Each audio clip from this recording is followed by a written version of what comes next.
मदरसा तोड़ने आए अंधभक्त। उसी मदरसे में पढ़ता था एक जिन्न का बच्चा, जिन्नात का बच्चा। फिर क्या हुआ?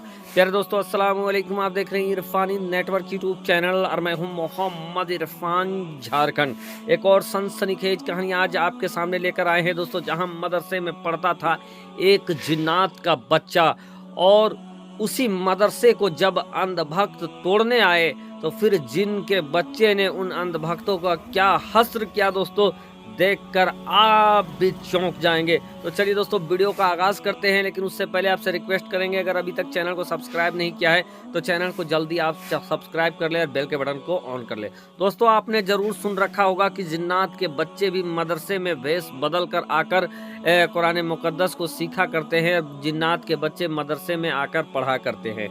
और बाज़ औक़ात बहुत सारे ऐसी कहानियाँ, बहुत सारे ऐसे रवायत आपने सुना होगा, जहाँ आपने देखा होगा, सुना होगा कि जिन्नात के बच्चे वहाँ पर कुरान सीखते थे, जिन्नात के बच्चे पढ़ते थे। और इसी तरीके का एक मदरसे के अंदर दोस्तों जिन्नात का एक बच्चा कुरान मुकद्दस सीखने के लिए भेष बदल के वहाँ पर जाता है और आम बच्चों की तरह वहाँ पर कुरान मुकद्दस सीखने लगता है।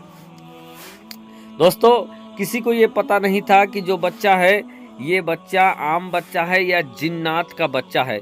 वो दूसरे मदरसे के बच्चों की तरह उन्हीं लोगों के साथ घुल मिल कर रहता था और कुरान मुकद्दस पढ़ा करता था, अपने उस्ताद से पढ़ा करता था, सीखा करता था। और इस तरीके से दिन गुजर रहे थे कि दोस्तों अचानक से, जैसा कि आप लोगों को मालूम है कि आजकल जिस तरीके से नफ़रत का बाज़ार गर्म हो चुका है और नफ़रत मदरसों को जो अंधभक्त हैं किस नज़रिए से देखते हैं, उनको लगता है कि शायद मदरसे में किसी दूसरी तरीके की पढ़ाई होती है और यही वजह है कि मदरसों से बड़ी खुन्नस खाए रहते हैं। और इसी तरीके के दोस्तों कुछ लोग थे जिनके इलाके में वो मदरसा था और मदरसे को वो तोड़ने का प्लानिंग बनाकर रहते थे कि किसी भी तरीके से इस मदरसे को हम लोगों को हटा देना है, इस इलाके से हटा देना है, मिसमार कर देना है, तोड़ देना है। और इसी की प्लानिंग में सारे लोग लगे रहते थे कि किसी भी तरीके से, किसी भी आरोप को लगाकर मदरसे को तोड़ देना है, फना कर देना है। अब क्या था दोस्तों, मदरसा जो कि बहुत दिनों से वहाँ पर चल रहा था और बहुत दिनों से ही मदरसा में बच्चे, सारे लोग बच्चे पढ़ते थे वहाँ पर और हुफ़ाज़ कराम बनते थे। लोगों की दूर दूर से वहाँ पर मुसलमानों के बच्चे मदरसा में पढ़ा करते थे। और जिस जगह पर ये मदरसा था दोस्तों, उसके इर्द गिर्द और दूसरा मदरसा नहीं था, तो दूर दूर से बच्चे वहाँ पर आते थे और वहाँ पर मदरसे पे पढ़ते थे। और ये बात अंधभक्तों को काफ़ी ज़्यादा खलती थी कि हमारे यहाँ आके लोग इस्लाम की पढ़ाई कर रहे हैं, इस्लाम की पढ़ाई सीख रहे हैं, कुरान सीख रहे हैं। ये बात अंधभक्तों को काफ़ी खलती थी और यही वजह है कि वो लगातार मदरसे को तोड़ने, मदरसे को हटाने की साजिश में, मदरसे को बंद कराने की साजिश में लगे रहते थे। अब दोस्तों, एक दिन की बात है कि मदरसे में हर दिन की तरह पढ़ाई चल रहा था। पढ़ाई के बाद जो उस्ताद थे सबको देख रहे थे, सबकी सबक सुन रहे थे एक एक करके। और इसी क्रम में दोस्तों शाम हो जाता है। शाम हो जाता है तो उस दिन क्या था कि मौसम थोड़ा सा ख़राब हो जाता है। मौसम ख़राब होने की वजह से काफ़ी जल्दी एकदम घनघोर अंधेरा छा जाता है, काला अंधेरा छा जाता है, जिसके वजह से ऐसा लगने लगता है कि रात हो गई है और अगल बगल सन्नाटा छा जाता है।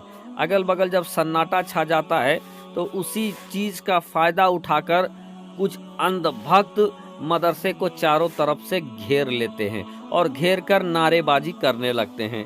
अब लोगों को कुछ पता नहीं चल रहा था, बच्चे छोटे छोटे थे। मौलाना, 2-4 मौलाना मौलवी मदरसा में रहते हैं, जैसा कि आप लोगों को मालूम है। सब डर जाते हैं, अपने अपने कमरे में बंद हो जाते हैं, दुबक जाते हैं, क्योंकि लोगों का काफ़ी ज़्यादा भीड़ था अंधभक्तों का और मदरसे को घेर कर नाराबाजी कर रहे थे।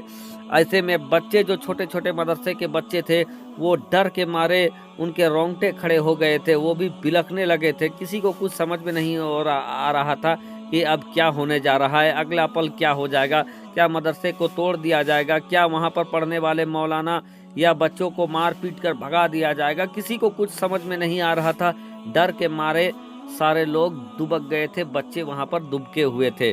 लेकिन दोस्तों उसी बच्चों के भीड़ में जो जिन्नात का बच्चा वहाँ पर पढ़ता था, वो जिन का बच्चा क्या था दोस्तों, धीरे से कमरे से बाहर निकलता है और कमरे से बाहर निकलने के बाद एक एक करके मदरसे के कमरों को बाहर से बंद कर देता है, ताकि बाहर क्या कुछ होने जा रहा है इसका पता किसी दूसरे बच्चे या किसी को और ना लगे, ताकि अगर दूसरे देख लेते तो डर जाते। यही वजह से दोस्तों वो जिन का बच्चा बाहर निकलता है और एक एक करके सभी मदरसों के कमरों को बंद कर देता है। मदरसों के कमरों को बंद करने के बाद क्या होता है कि वो जिन्नात का बच्चा अचानक से अपने हाथों को बुलंद करता है, बड़ा करता है और सामने से ही दोस्तों जाता है और ऐसा दहाड़े मारता है, चीख मारता है, ऐसा आवाज़ निकालता है ऐसा कि जितने अंधभक्त थे उनके अंदर थरथरी पैदा हो जाती है। क्योंकि जिन की आवाज़ थी दोस्तों, किसी को ये समझने अजीबो गरीब आवाज़ थी। ऐसा आवाज़ निकाला उस बच्चे ने कि जैसा लग रहा था कि कान के पर्दे फट जाएंगे। इस आवाज़ को देख के कई अंधभक्तों को तो गस आ गया, बेहोशी तारी हो गया, तो कई लोग वहाँ से थरथरा के भागने लगे। फिर क्या होता है दोस्तों, वो जिनका बच्चा क्या था कि सामने एक बहुत बड़ा सा चट्टान था, उस चट्टान को उठाता है और चट्टान को उठाने के बाद उस अंधभक्तों की तरफ उठाकर फेंकता है। जैसे ही उस बड़े से पत्थर को अंधभक्तों की तरफ फेंकना था दोस्तों, अंधभक्त देखकर हैरान रह जाते हैं कि ये छोटा सा बच्चा इतने भारी भरकम पत्थर को कैसे फेंक सकता है। और देखते ही देखते ऐसा होता है कि उस बच्चे की आंख में जैसे आंख पूरा लाल हो गया हो, जैसे खून आंख में सवार आ गया हो और उसके जिस्म से आग के शोले निकलने लगते हैं। इस मंजर को देखना था कि जितने वो अंधभक्त थे वहाँ से दोस्तों उल्टे पैर वहाँ से भागते हैं, थरथराते हुए और भागते हैं। कुछ गिरते हैं, गिरते पड़ते भागते हैं, कुछ तो बेहोश हो जाते हैं और सब के सब उस मदरसे से दूर हट जाते हैं, भाग जाते हैं। और देखते ही देखते जो मदरसा में नाराबाजी कर रहे थे, जो अंधभक्ति कर रहे थे, सब वहाँ से भाग खड़े हो जाते हैं। अब धीरे धीरे जो माहौल था वो सादगार हो जाता है। बच्चे और जो मौलाना वगैरह मदरसे में दुबके हुए थे वो देखते हैं कि आवाज़ बंद हो गई है। फिर क्या करता है, ये बच्चा अपने शक्ल में आता है और धीरे धीरे सभी दरवाज़ों को वो खोल देता है। और खोलने के बाद दोस्तों चुपके से फिर वो अपने कमरे में घुस जाता है। घुसने के बाद जब शांत हो जाता है, शोर थम जाता है, तो वो बच्चा बाहर निकलता है। मौलाना भी बाहर निकलकर देखते हैं कि कोई नहीं है। देखते हैं कि कुछ लोग हैं आगे बेहोश पड़े हुए हैं, बाकी सब भागे हुए हैं। इधर उधर से एक पत्थर, बड़ा सा पत्थर गिरा हुआ है। फिर थोड़ी देर बाद सब कुछ नॉर्मल हो जाता है और उसके बाद से कभी भी अंधभक्त उस मदरसे की तरफ आंख उठाकर नहीं देखते हैं दोस्तों। शुक्रिया, आदाब।